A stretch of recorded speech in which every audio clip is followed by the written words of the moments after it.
Generator, ठीक, DC generator का जो है ऊपर का कवर दिखाया गया है, body of DC generator. DC मतलब डायरेक्ट करंट, डायरेक्ट, सी से करंट,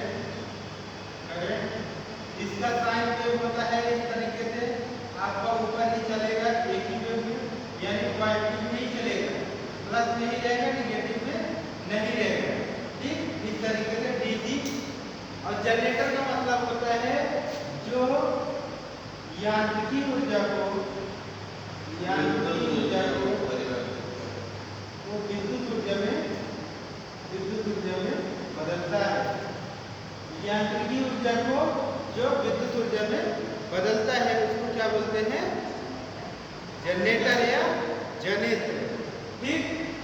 अब ये हो गया यांत्रिक ऊर्जा से। अब इसका कंस्ट्रक्शन देखते हैं, यानी संरचना। तो सबसे पहले हम लोग कहाँ पाएंगे? ये क्या है? आपका शाफ्ट है, ठीक। ये शाफ्ट इस तरीके से होता है, रॉड की तरह, इस तरह, इसी पर सब बंधा होता है, इसी पर बंधा है, इसी तरह। तो ये हो गया शाफ्ट। शाफ्ट के बाद है शाफ्ट के बाद है आपका कम्यूटेटर, इसको जो बोलते हैं ये है आपका कम्यूटेटर। कम्यूटेटर का हिंदी में नाम होता है, कम्यूटेटर का हिंदी में नाम होता है दिग परिवर्तक। दिग परिवर्तक मतलब दिशा को बदलने वाला। किसकी दिशा बदलने वाला? विद्युत सप्लाई की, विद्युत धारा की, ठीक। विद्युत सप्लाई या विद्युत सप्लाई या विद्युत धारा, विद्युत सप्लाई या विद्युत धारा की दिशा को बदलता है कौन?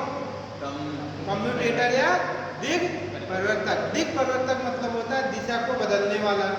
आप बोलोगे सर ये दिशा को कैसे बदल रहा है?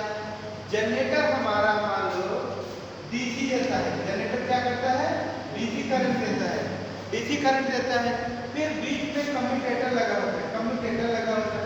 तो कम्यूटेटर का नाम है दिग परिवर्तक, दिग परिवर्तक। कम्यूटेटर यहाँ डीसी के माध्यम से बदल दिया एसी मतलब अल्टरनेटिव करंट या प्रत्यावर्ती धारा, ठीक। दूसरा नंबर पहला हमारा शाफ्ट, दूसरा कम्यूटेटर। कम्यूटेटर समझ में आया? कम्यूटेटर समझ में आया? कम्यूटेटर के बाद हम चलते हैं एक जो डॉट डॉट लाइन जा रही है, ये वाली डॉट डॉट लाइन जो जा रही है, इसको बोलते हैं पाथ ऑफ मैग्नेटिक फ्लक्स। क्या बोलते हैं? Path of magnetic flux. Path मतलब रास्ता या मार्ग, मैग्नेटिक फ्लक्स चुंबकीय फ्लक्स,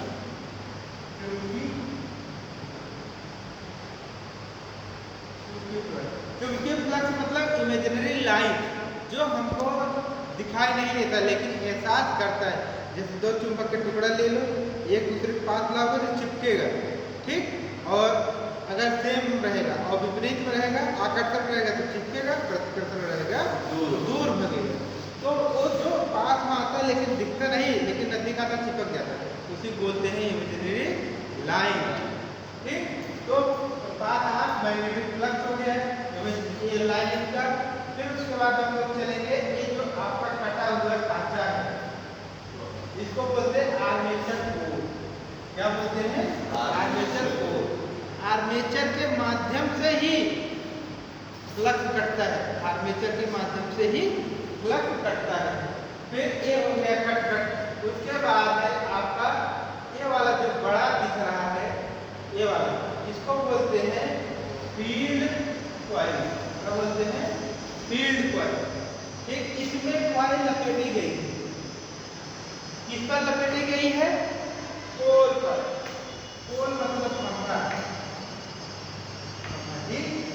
पोल मतलब खंभे या खंभा। इसमें 4 पोल है, कौन सा?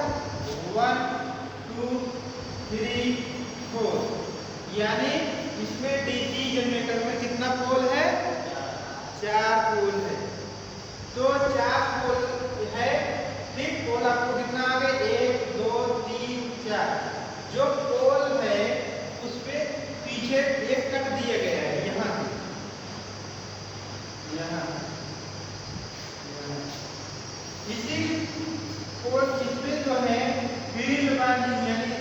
बाइंडिंग की गई, इसी पर आपका बाइंडिंग किया गया है। किसका किया गया है?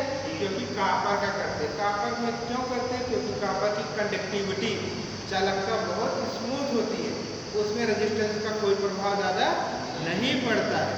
एल्युमिनियम का रेजिस्टेंस का प्रभाव बहुत ज़्यादा पड़ता है। जो कॉपर है ये समय के अनुसार लंबा टाइम तक चलता है, लेकिन कॉपर जो है एल्युमिनियम समय से पहले ही खराब हो जाता है, यानी उसकी कंडक्टिविटी रहती है लेकिन कम रहती है, उसका रजिस्टिविटी ज़्यादा होती है, प्रतिरोधकता ज़्यादा।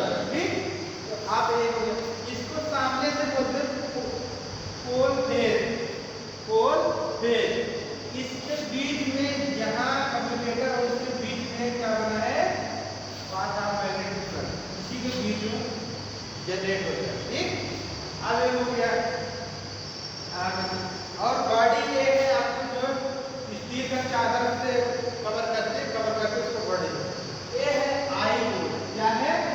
आई बोल्ट। इसी आई बोल्ट में जब कभी इसको हटाना रहता है, हटाना पड़ता है, इसी को आई बोल्ट में पट्टे या राड या तार के माध्यम से इसको एक स्थान से दूसरी जगह रखते हैं और फिर लगाना रहता है, लगाते हैं। अब क्या है? बेड प्लेट, यानी इसको बेड प्लेट बोले हैं।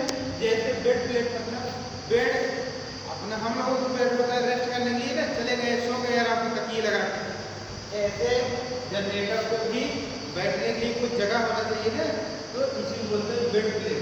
लेकिन हम लोग इसको और भाषा में जानते हैं, इसको बेस बोलते हैं, बेस। ठीक, बेस बेस प्लेट या बेड प्लेट एक ही है, कोई दिक्कत नहीं इसमें। इस तरीके से इसमें किसी प्रकार कोई दिक्कत हो, समझ ना आया हो बताओ, कोई है समझ?